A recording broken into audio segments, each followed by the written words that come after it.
We are discussing cell, the unit of life.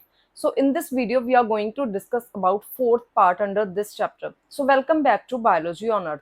We will going to study about cell envelope, cell wall and cell membrane. सबसे पहले अगर हम cell envelope की बात करें तो बहुत सारे जो बैक्टीरियाज हैं इनमें सेल एनवलप प्रेजेंट होती है। जो सेल एनवलप है इसमें 3 स्ट्रक्चर्स होती हैं। सबसे ऊपर वाला है ग्लाइकोकैलिक्स, उसके नीचे सेल वॉल होती है और सबसे नीचे प्लाज्मा मेम्ब्रेन होती है। मींस अगर हम यहाँ पे स्ट्रक्चर की बात करें तो कुछ इस तरीके की स्ट्रक्चर है। सबसे ऊपर जो है ये इस तरीके से ग्लाइकोकैलिक्स लेयर होती है, एक लेयर की फॉर्म में भी आप बना सकते हो। सेकेंडली नीचे सेल वॉल प्रेजेंट है और इसके नीचे प्लाज्मा मेम्ब्रेन प्रेजेंट है। तो इस कंप्लीट स्ट्रक्चर को हम बोलते हैं सेल एनवेलप। जो सेल एनवेलप है इसका जो फंक्शन है ये प्रोटेक्शन में है। मींस ये सेल को प्रोटेक्ट करती है फ्रॉम द आउटसाइड एनवायरनमेंट। और अगर हम इनमें सभी पार्ट्स को डिस्कस करें जिसमें कि ग्लाइकोकैलिक्स, सेल वॉल और सेल मेम्ब्रेन आते हैं तो तीनों का डिफरेंट फंक्शन है। फर्स्ट ऑफ ऑल जो ग्लाइकोकैलिक्स है ये एक लूज लेयर की तरह भी प्रेजेंट हो सकता है और अगर ये लूजली पैक्ड लेयर की तरह है तो इसे हम बोलते हैं स्लाइम लेयर। अगर यहाँ पे जो ग्लाइकोकैलिक्स है ये थिक लेयर की तरह है, जैसे हमने यहाँ पे ड्रॉ किया है थिक लेयर की तरह है, तो ये कैप्सूल की फॉर्मेशन करता है। नाउ जो भी कैप्सुलेटेड बैक्टीरियाज है ये ज्यादा वायरुलेंस फैक्टर होता है इनमें। मींस ये किसी सेल को ज्यादा जो है वो मींस उसको इफेक्ट करते हैं, ज्यादा उसमें डिजीज कॉज करते हैं। बिकॉज जो कैप्सूल है ये एक थिक लेयर होती है, बहुत थिक लेयर, तो इसको किसी भी एंटीबायोटिक का, किसी भी ड्रग का कोई फर्क नहीं पड़ता क्योंकि कोई भी ड्रग कैप्सूल के नीचे मूव नहीं कर सकती। सो इसलिए जो बैक्टीरिया जो कि कैप्सुलेटेड बैक्टीरिया होते हैं, मींस जिनमें कैप्सूल प्रेजेंट होता है, इनमें वायरुलेंस फैक्टर ज्यादा होता है as compare to the non capsulated bacterias. उसके बाद सेकेंड जो है ये सेल वॉल है। जो सेल वॉल है इसका फंक्शन है कि ये डिटरमाइन करती है सेल की शेप, किस तरीके से सेल की शेप होगी उसी हिसाब से उसमें सेल वॉल प्रेजेंट होगी। उसके बाद ये एक स्ट्रॉन्ग स्ट्रक्चरल सपोर्ट प्रोवाइड करती है सेल को, ताकि जो सेल है ये बर्स्ट ना हो और कोलैप्स ना हो। तो यहाँ पे जो सेल वॉल का फंक्शन है ये सेल की शेप को मेंटेन करना और इसको सपोर्ट प्रोवाइड करना। उसके बाद जो थर्ड है, अगर नाउ जो बैक्टीरिया हैं, बैक्टीरिया में दो तरह की सेल वॉल्स होती हैं। एक तो है ग्राम पॉजिटिव बैक्टीरिया, दूसरे हैं ग्राम नेगेटिव बैक्टीरिया। ये जो gram positive and gram negative classification है ये ग्राम स्ट्रेनिंग की वजह से की गई है। जो बैक्टीरिया ग्राम स्ट्रेन को यूज करके स्ट्रेन होते हैं ये ग्राम पॉजिटिव हैं, जो इससे स्ट्रेन नहीं होते वो ग्राम नेगेटिव हैं। तो यहाँ पे जो ये वाला टॉपिक है ये मैंने अनदर वीडियो में डिस्कस किया है। I will give you link in description box, you can watch that video from there. Okay, अब अगर हम सेल की बात करें तो सेल के अंदर कुछ एक्सटेंशंस प्रेजेंट होती है। यहाँ पे कैप्सूल प्रेजेंट है, उसके नीचे सेल वॉल प्रेजेंट है और सबसे नीचे जो है ये प्लाज्मा मेम्ब्रेन प्रेजेंट है। ये सेल वॉल है और ये कैप्सूल है जो कि हमने यहाँ पे भी स्ट्रक्चर देखी थी। नाउ जो प्लाज्मा मेम्ब्रेन है इसमें बहुत सारी एक्सटेंशंस होती है। अब हमें पता है कि जो प्रोकैरियोटिक सेल है, यहाँ पे हम प्रोकैरियोटिक सेल की बात कर रहे हैं बिकॉज बैक्टीरिया में डिस्कशन हो रही है, ये स्ट्रक्चर्स बैक्टीरिया में प्रेजेंट होती हैं। तो जो बैक्टीरिया है इसमें कोई सेल ऑर्गेनेली तो नहीं होती, ना कोई माइटोकॉन्ड्रिया है, ना ही कोई क्लोरोप्लास्ट है। तो सब जो फंक्शन है ये मोस्टली प्लाज्मा मेम्ब्रेन ही परफॉर्म करती है। यहाँ पे जो एटीपी की सिंथेसिस है ये भी प्लाज्मा मेम्ब्रेन में ही होती है बिकॉज प्लाज्मा मेम्ब्रेन में डिफरेंट एक्सटेंशन प्रेजेंट होती हैं, जैसे कि ये एक्सटेंशन। तो ये जो एक्सटेंशन है ये सरफेस एरिया को इंक्रीज करती हैं। ये जो एक्सटेंशन है ये अगर इस तरीके से सर्कुलरली प्रेजेंट है तो इसे हम वेसिकल्स बोलते हैं। अगर ये इस शेप में प्रेजेंट है तो इन्हें हम टिब्यूल्स बोलते हैं। और इसी तरीके से लैमिला की फॉर्मेशन भी होती है with the help of plasma membrane extension.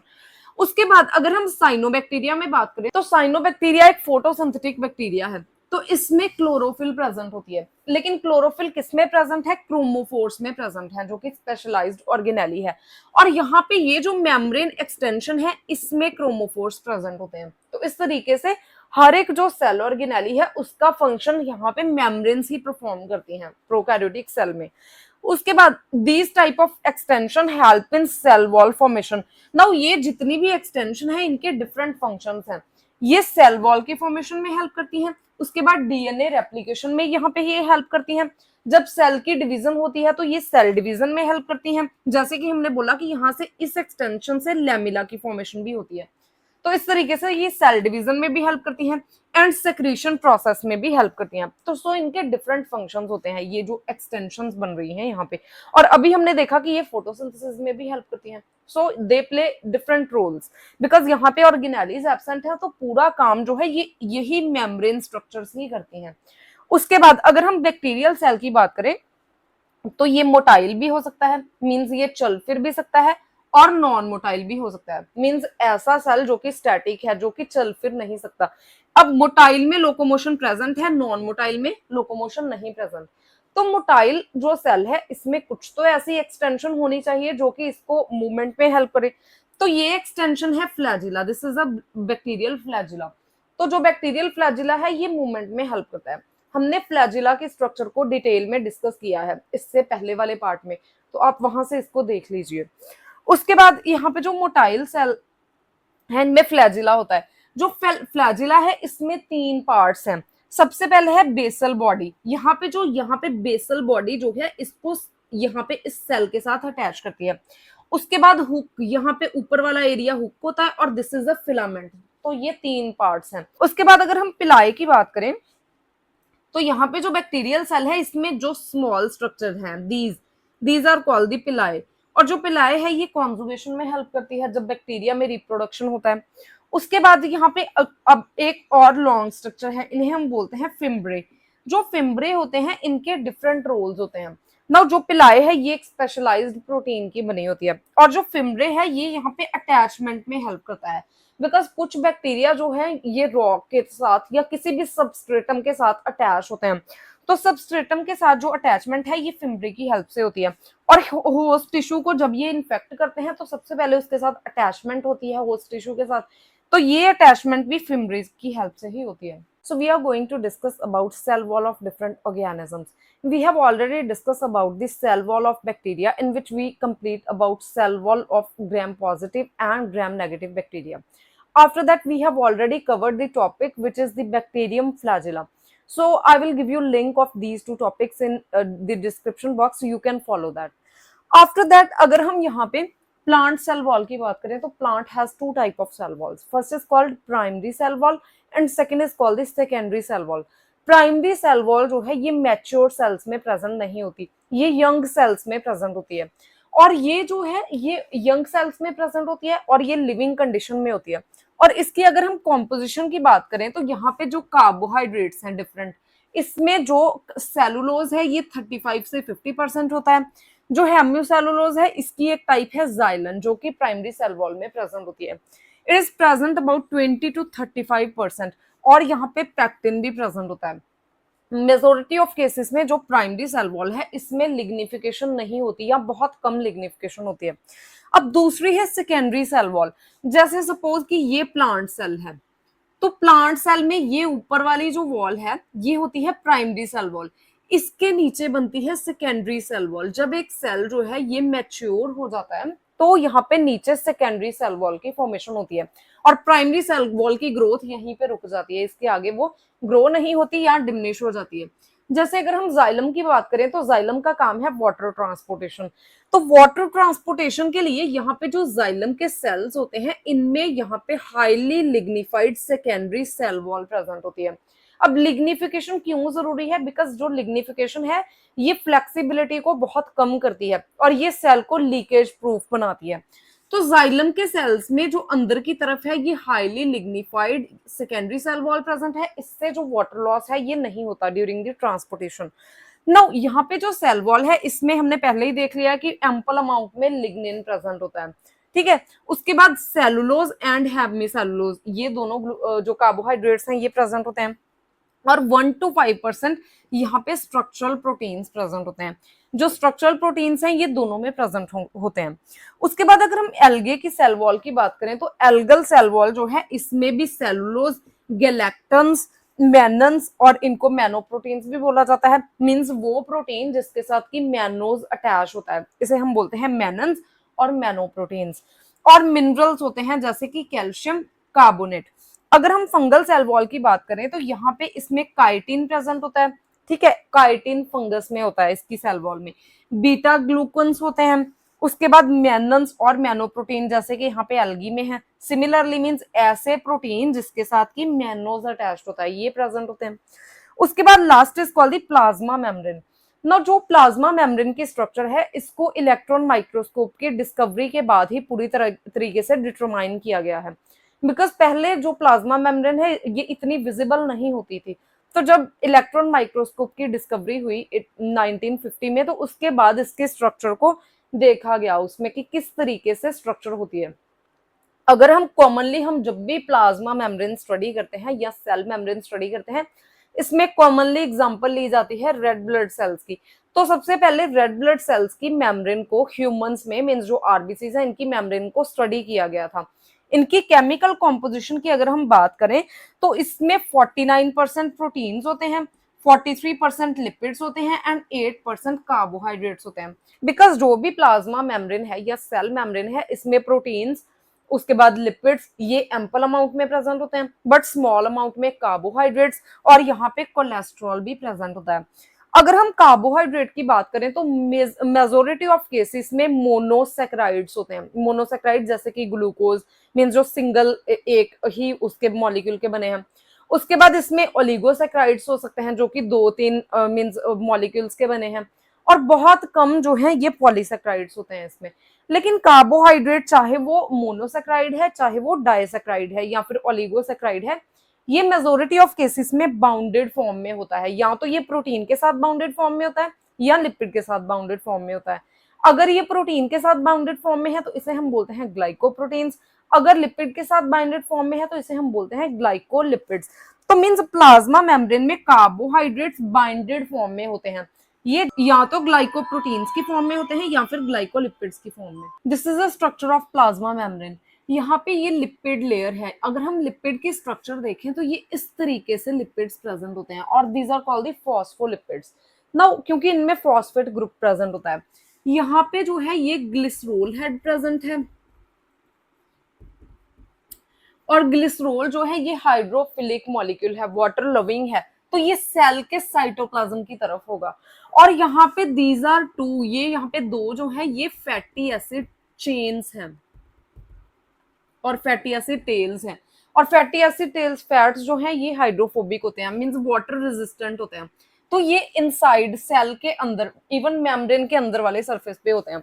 अब सेल के अंदर अगर हम सेल के बाहर और सेल के अंदर बात करें तो सेल के बाहर क्या है, फ्लूइड प्रेजेंट है, सेल के अंदर साइटोप्लाज्म प्रेजेंट है। तो दोनों तरफ मींस पानी वाला जो पानी है वो प्रेजेंट है।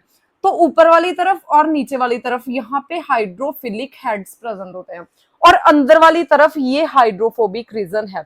इसी तरीके से मेम्ब्रेन जो है ये स्टेबलाइज होती है। ये जो हाइड्रोफिलिक रीजन है ये आपस में इस तरीके से इंटरेक्टेड होते हैं और इन दोनों में ये एक लिपिड लेयर है और ये दूसरी लिपिड लेयर है फॉस्फोलिपिड लेयर। इन दोनों को कंपैरेटिवली इन दोनों को कंबाइनली हम बोलते हैं फॉस्फोलिपिड बाइलेयर।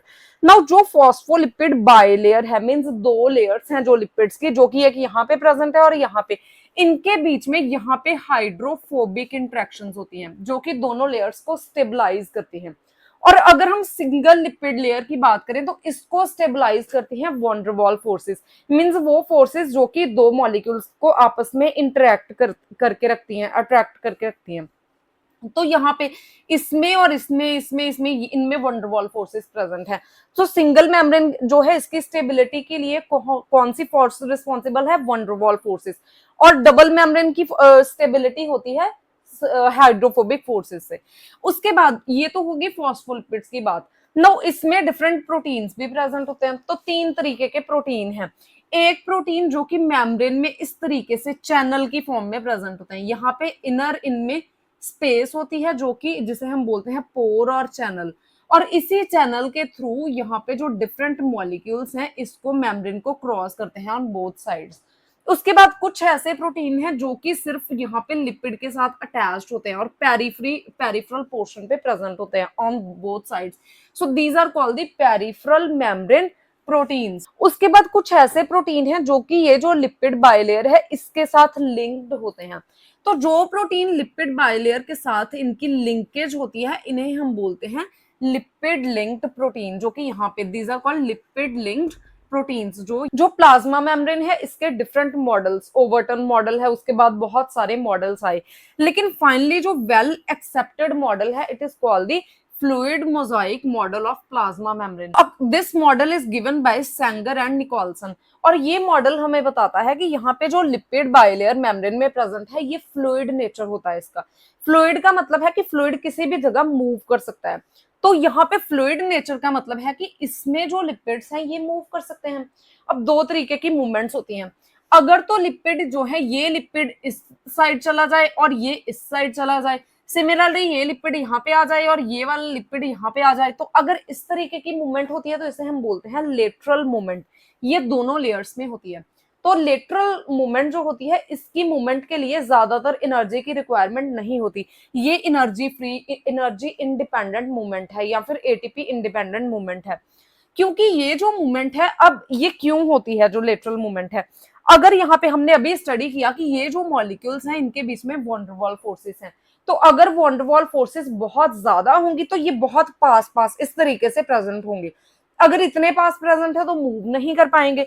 सो यहाँ पे अगर वंडरवल फोर्सेस ज्यादा है तो मूवमेंट नहीं हो पाएगी, अगर मूवमेंट नहीं होगी तो मेम्ब्रेन की फ्लूइडिटी कम हो जाएगी, डिक्रीज हो जाएगी। ये डिक्रीज का साइन है, ये इंक्रीज का साइन है, जो अप हेड है, और ये डिक्रीज का होता है।